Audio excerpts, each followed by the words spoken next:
తరువాత దావీదు కుమారుడుగు అబ్షాలోమునకు తామారును ఒక సుందరవతియగు సహోదరి ఉండగా, దావీదు కుమారుడుగు అమ్నోను ఆమెను మోహించెను. చాలండి. ఇది ఒక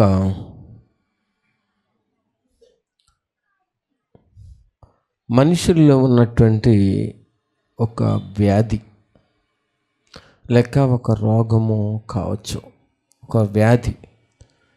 ఇది సహజంగా శరీర సంబంధంగా వ్యాధి కొంతమందిలో బయటకు కనబడును, కానీ ఆత్మ సంబంధంగా హృదయములో ఉన్న వ్యాధి అంత సులువుగా కనబడదు. అది ఆ వ్యక్తికి తెలుసు, దేవుడికి తెలుసు. ఆ వ్యక్తి ఏ వ్యాధితో ఉండెనో ఆ వ్యక్తికే తెలుసు. ఎందుకంటే ఒక అందాన్ని చూసి మోహించే మనసు, ఒక సౌందర్యాన్ని చూసి మోహించే మనసు, వయోవరసతో కూడా నిమిత్తము లేకుండా మనస్సును పాడు చేసేటువంటి రోగము ఈ అమ్నోను కలిగి ఉండెను. ఇది ఈయన జీవితంలో చాలా ముదిరిపోయినట్టు ఉన్నది. కొంతమందిలో వ్యాధి చాలా ముదిరిపోతుంది. అది ఎడ్జికి అంటే ఇక మనిషి వ్యాధి 4th స్టేజీకి వచ్చినట్టుగా అంతగా ముదిరిపోతుంది. ఈ అమ్నోను యొక్క వ్యాధి కూడా అలా ముదిరిపోయింది. ఒక రకంగా ఆమె ఎవరు అని చెప్పి రాయబడింది? చెల్లెలు, అబ్షాలోము యొక్క సహోదరి, అమ్నోనుకి చెల్లి. ఇలా చెల్లి అనబడినటువంటి ఈమె విషయంలో ఎందుకు ఈయన మోహించెను, ఎందుకు ఇలాంటి వ్యాధితో నింపబడియను అంటే, మనుషుల్లో ఉన్న వ్యాధి వాయ వరసలను గుర్తించదుగా, దాన్ని లక్ష్య పెట్టదు. సెల్లని లేదు, తమ్ముడని లేదు, అన్నయ్య అని లేదు, లేక మరొకటి అని కూడా ఆలోచించనివ్వదు. అంత టైం ఇవ్వదు. అది మనుషుల్లో ఉన్న వ్యాధి. అది ఈ వ్యాధి తీవ్రమైపోయింది ఈయనలో. ఈ వ్యాధి ఎప్పుడైతే తీవ్రమైందో ఈయన దినదినము చిక్కిపోతున్నాడు అని చెప్పి చదువుతాం. చిక్కిపోతున్నాడట. ఈ రోజున ఏమి సంపాదించాలి, ఏమి కూడబెట్టాలనే వ్యాధి కూడా మనుషుల్ని ఏం చేసింది? ఆత్మీయంగా చిక్కిపోయేలాగా చేసేసింది. ఏం సంపాదించాలి, ఏమి కూడబెట్టాలి అని చెప్పి మనుషుల్లో ఇదే తలంపు, నిత్యము ఇదే ఆలోచన. ఏమి కూడబెట్టాలి, ఏమి సంపాదించాలి. మేము సేవలోకి వచ్చిన తర్వాత నేను కానీ సేవకురాలు కానీ మేము ఏదైనా సంపాదించాలనే ఆలోచన మాకు రాలేదు. ఏదో ఒకటి సంపాదించాలి, ఏదో ఒక ఇల్లు సంపాదించాలని కానీ, లేక ఒక పొలం సంపాదించాలని కానీ. ఎందుకంటే నాకుండినదే 7 ఎకరాలు పొలం అమ్మి ఈ మందిరము స్థలము కొనడానికి దేవుడు సిద్ధం చేశాను. ఇలాంటి పరిస్థితుల్లో ఇంకా మాకున్నదే అమ్మేస్తే ఇంకా పొలాలు లేక ఆస్తులు సంపాదించాలనే తలంపు ఎందుకుంది? లేదు. ప్రియులారా, ఇలాంటి పరిస్థితుల్లో ఆ తలంపే తెలీదు. అసలు అది సంపాదించాలనే ఆ వ్యాధి దేవుడు రానివ్వలా. అసలు ఆ ఆలోచనే తెలీదు. ఇంట్లో ఏమున్నాయో ఏమి లేవో, ఏ పాత్రలు అవసరమో ఏంటో అవి కూడా మేము ఎప్పుడు వాటి గురించి విచారించి, వాటి గురించి మేము ఆలోచించి చిక్కుపోలా. అమ్నోను అయితే తామారు అనే తన సొంత చెల్లి విషయంలో మోహించి చిక్కిపోచుండెను. ఈ రోజున మోహించి లోకమును మోహించి చిక్కిపోతున్న వాళ్ళని మనం చూస్తాం. మనుషుల్ని మోహించి చిక్కిపోతున్న వాళ్ళని చూస్తాం. బంగారమును మోహించి చిక్కిపోతున్న వాళ్ళని చూస్తాం. మోహించటము అంటే తన స్థాయికి మించి ఆ వ్యక్తినో లేక ఆ వస్తువునో ప్రేమించేదాన్ని ఏమంటారు? మోహించటము అంటారు. తన స్థాయికి మించి, తన పరిస్థితికి మించి ఓవర్గా ప్రేమించే దానిని మోహించటం అంటారు. అందుకనే ఒక మనిషిని మోహించడమే కాదు, బంగారమును మోహించి ఆత్మీయంగా చిక్కిపోతున్నారు. ముండ్ల పొదల్లో పడిన విత్తనము ఏమైంది? ఐక్యక విచారం వలన, ధనమోసం వలన ఆ విత్తనము అణిసివేయబడింది. అంతే, అది పైకి వచ్చింది ఏమీ లేదు అని యేసు ప్రభువు చెప్పెను. కాబట్టి అమ్నోను యొక్క స్థితి రోజు రోజుకి చిక్కిపోవడానికి గల కారణం ఏమిటి? ఆయనలో ఒక వ్యాధి పట్టి అది ముదిరిపోయింది. కొంతమందికి ఒక వ్యాధి ఉంటుంది, ఎప్పుడు ఇతరుల గురించి చెప్పడమే వాళ్ళ స్వభావం, అది వాళ్ళల్లో ఉన్న వ్యాధి. కొంతమందికి ఎప్పుడు మాట్లాడడమే అలవాటు, అది వాళ్ళల్లో ఉన్న వ్యాధి. కొంతమందికి ఎప్పుడు కూడా ఇతరుల గురించి చెడ్డ చెప్పడమే వాళ్ళకి తెలుసు, అది వారిలో ఉన్న వ్యాధి. ఆ వ్యాధి కొంతమందిలో ముదిరిపోద్ది. కొంతమంది వ్యతిరేకంగా మాట్లాడడం అనేది వారి జీవితంలో చోటు చేసుకుంటుంది, అది వారిలో ఉన్న వ్యాధి. కొంతమంది ఎదురుగా ఉన్నప్పుడు ప్రేమగా ఉండడం, కొంచెం దూరమైన తర్వాత మరొక విధంగా మాట్లాడటం, అది వారిలో ఉన్న వ్యాధి. ఈ వ్యాధి వలన మనుషులు ఏమవుతున్నారు? దినదినము చిక్కిపోవడం అనే ప్రమాదం జరుగుతుంది. ఎంతోమంది చిక్కిపోతున్నారు. ఈ రోజున మా చర్చి చాలా పెద్దది అని చెప్పడం మనం వింటాం, లేక మేము చాలా పెద్ద చర్చి కట్టామండి, మీ చర్చి చాలా చిన్నది అని చెప్పడం మనం వింటాం. కానీ పెద్ద చర్చ్ అని చిన్న చర్చ్ అని కాదు, కానీ నీ గురించి అనగా మన గురించి అనగా ఎవరికి వారే వ్యక్తిగతంగా నాలో ఉన్న వ్యాధి ఇది అని బయటకు చెప్పగలిగిన రోజునే మనిషి జీవితంలో దేవుణ్ణి సమీపించగలరు. నా వ్యాధి ఇది అండి అని వివరించగలిగిన విశ్వాసి, నా వ్యాధి ఇది అని వివరించగలిగిన ఒక విశ్వాసి సంఘములో ఉంటే, అంటే ఆ వ్యక్తి విషయంలో ఆ వ్యక్తి ఆత్మీయంగా, ఆ వ్యక్తి ఆత్మ సంబంధంగా ఆ వ్యక్తే భారం కలిగి ఉన్నారన్నమాట. ఆ వ్యక్తే భారం కలిగి ఉంటే ఆ వ్యక్తి మరి సంఘము గురించి కూడా భారం కలిగి ఉంటారు. అనేకులు రక్షణ పొందవల్లని కూడా భారం కలిగి ఉంటారు. ఎందుకంటే ఆ వ్యక్తిగతంగా ఎవరికి వారే భారం కలిగి ఉండటం ద్వారా వ్యాధిని గుర్తించే అవకాశం ఉన్నది. నాలో ఏ వ్యాధి ఉన్నది, నాలో ఇలాంటి వ్యాధి ఉన్నది. ఒక అమ్మాయిలను వస్తే నేను వాళ్ళని పదే పదే చూసే వ్యాధి ఉన్నది నాకు అని చెప్పి వివరించగలరు. ఒక అబ్బాయి వస్తే పదే పదే చూడగలిగిన వ్యాధి ఉంది, అది వివరించగలరు.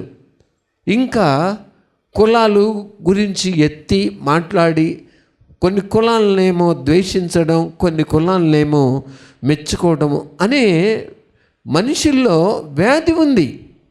ప్రియులారా, ఇలాంటి వ్యాధి అంతరంగములో పనిచేసినప్పుడు, ఇలాంటి వ్యాధి అంతరంగములో అది మనిషి జీవితంలో చోటు చేసుకున్నప్పుడు తాను దినదినము చిక్కిపోవుట తప్ప, ఆత్మీయంగా చిక్కిపోవుట తప్ప మరొకటి మనం కనుగొనలేము. ఇలా చిక్కిపోయిన వారికి భారం ఎక్కడుంది? వారి నిమిత్తము వారికి భారం కోల్పోతారు. వారి ఇంటిలో ఉన్న పిల్లల భారము, లేక వారి ఇంటిలో ఉన్న వారి అందరి భారమును కోల్పోతారు. అయ్యో, నా పిల్లలు రక్షించబడాలి, నా భర్త రక్షించబడాలి, నా భార్య రక్షించబడాలి కదా అనేటువంటి భారము మనుషులు కోల్పోతారు. ఎందుకంటే చిక్కిపోయారు కాబట్టి, చిక్కిపోయి ఉన్నారు కాబట్టి. ఎందుకు చిక్కిపోయినారు, ఎందుకు చిక్కిపోతున్నారు? మోహము అనేది లోకమును ప్రేమించే మోహము.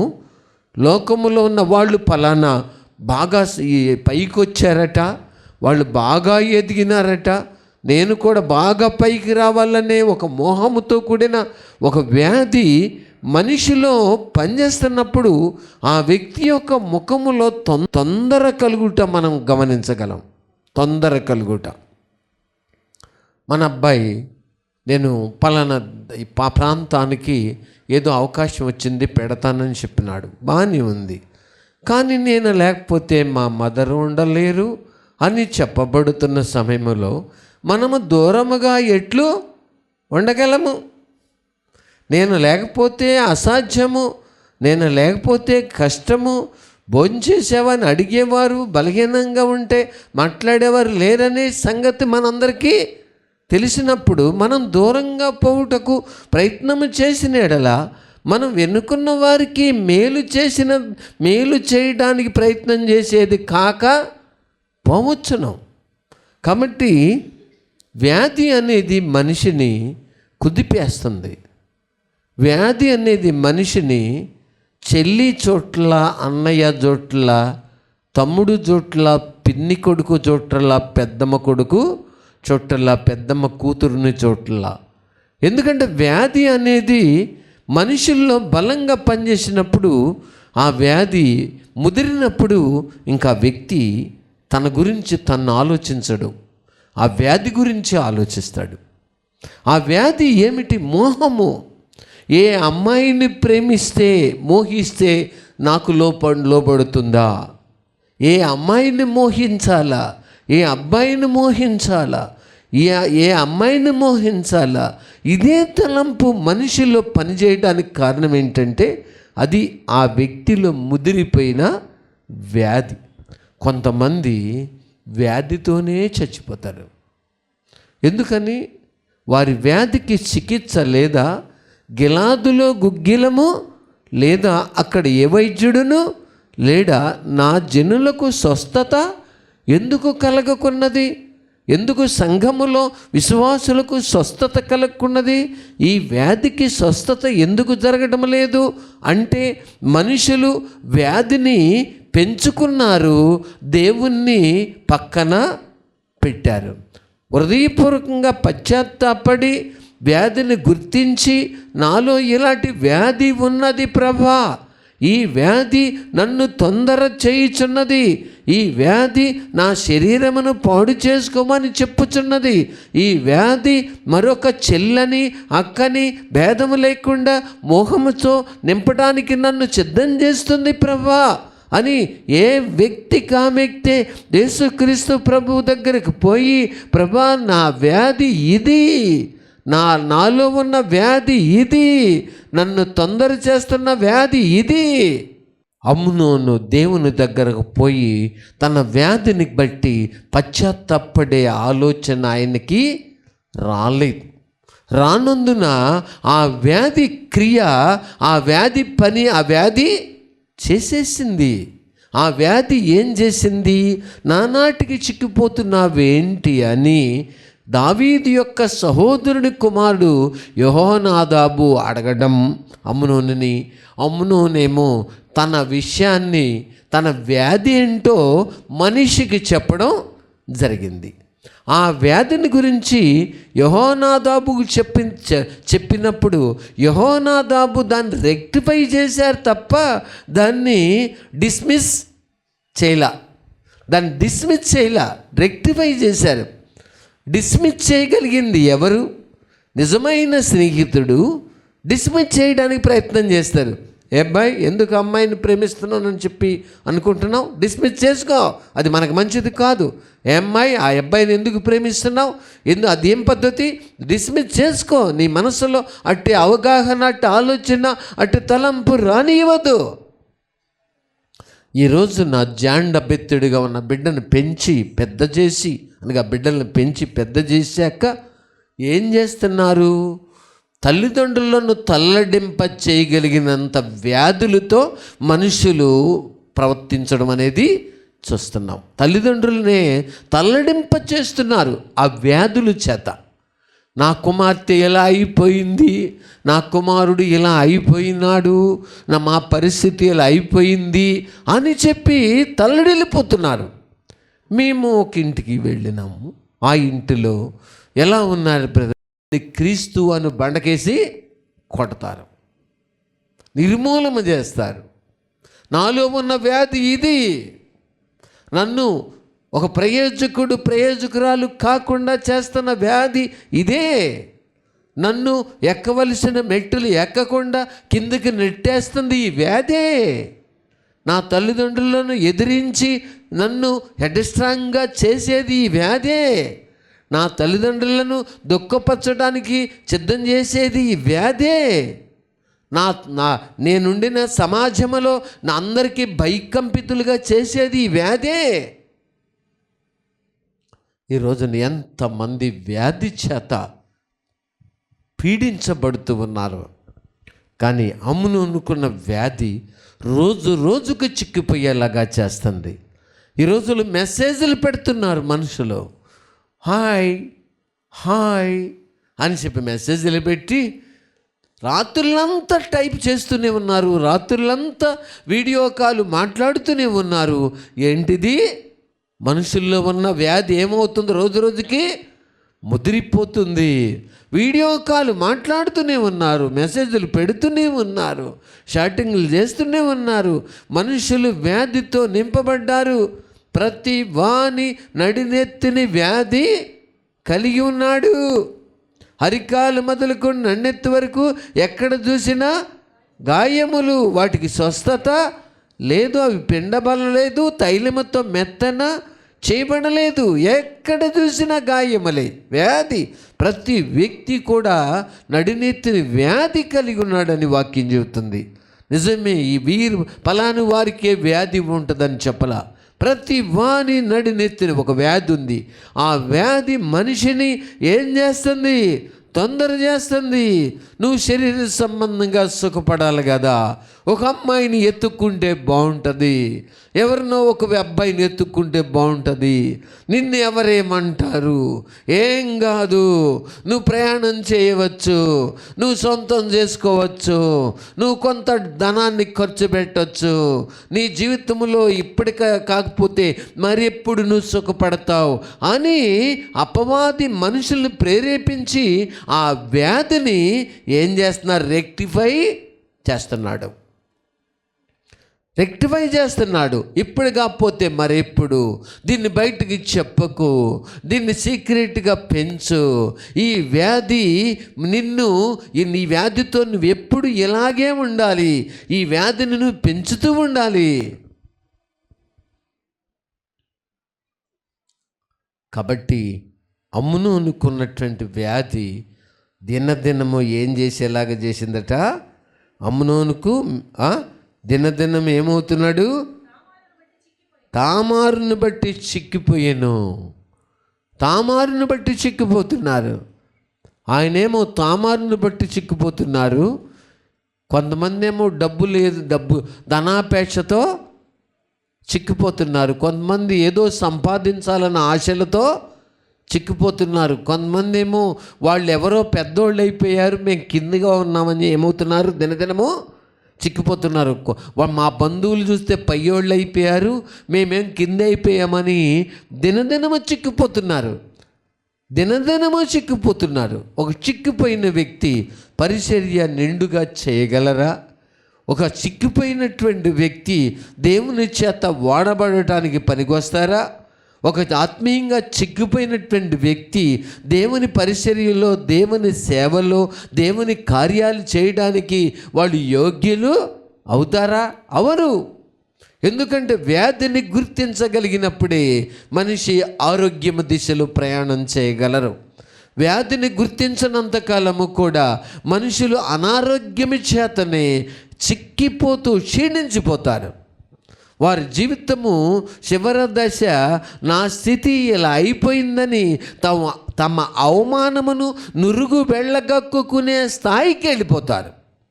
అందుకనే అమ్నోను తామారును బట్టి చిక్కిపోయాను. కొంతమంది వాళ్ళ బంధువులను బట్టి చిక్కిపోతారు. వాళ్ళ బంధువులు పై స్థాయిలో ఉన్నారని తెలిస్తే, వాళ్ళ బంధువులు ఏదేదో పరిస్థితులు కలిగి ఉన్నారని తెలిస్తే చిక్కిపోవడం స్టార్ట్ అవుతుంది. లేకపోతే ఇంకా ఎవరికో ఏవేవో ఉన్నాయని తెలిస్తే చిక్కిపోవడం స్టార్ట్ అవుద్ది.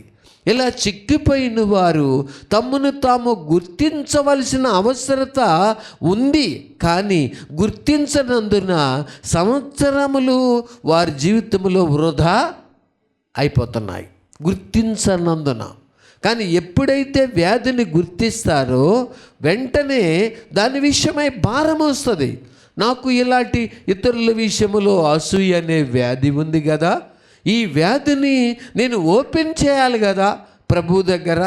అసూయ అనే వ్యాధిని ఓపెన్ చేయాలా, ఈర్ష్య అనే వ్యాధిని ఓపెన్ చేయాలా, ఓర్చుకోలేని స్వభావం అనే వ్యాధిని ఓపెన్ చేయాలా. ప్రభా, నాలో ఈ వ్యాధి ఉంది, ఇదిగో నాలో ఇలాంటి వ్యాధి ఉంది, నేను మీ ఎదుట దానిని ఓపెన్ చేస్తున్నా.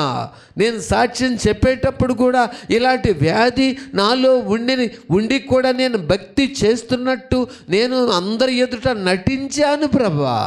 భక్తి చేయలేదు, నేను భక్తి చేస్తున్నట్టు నటించాను ప్రభా.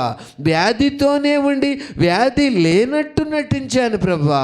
లోపల అనేక రకాల వ్యాధులుండి ఏ వ్యాధి లేదు, భక్తిలో ముంచిన వ్యక్తిలాగా ఉన్నానన్నట్టు నేను ప్రజల ఎదుట నటించాను ప్రభా. నన్ను నేను ఎంత మోసం చేసుకుంటున్నాను తండ్రి.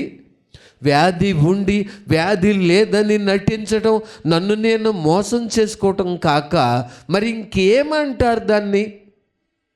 నేను ఎవరినో మోసం చేయట్లేదు ప్రభా, నన్ను నేనే మోసం చేసుకుంటున్నాను. ఎందుకంటే వ్యాధి ఉండి వ్యాధి లేదన్నట్టుగా ఉంటే. నాతో పాటు వివాహమైన ఒక సహోదరుడి పేరు హానోక్. అతనికి కామెర్ల వ్యాధి వచ్చింది.